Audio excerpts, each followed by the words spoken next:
tu khat chu home quarantine ka zo to wangin ka sana chu kala a darthlanga chuan ka hmaite tifain kain en non thuak thuak a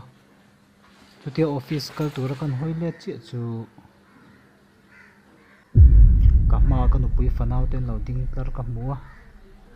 angaina ka hrelo hle mai ka bangbo tak chi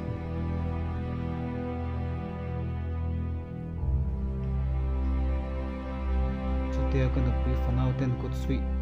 mewa min han din chil chuanin kalunga ti chhel mai mas bualawa chuak lo turin min lo du ania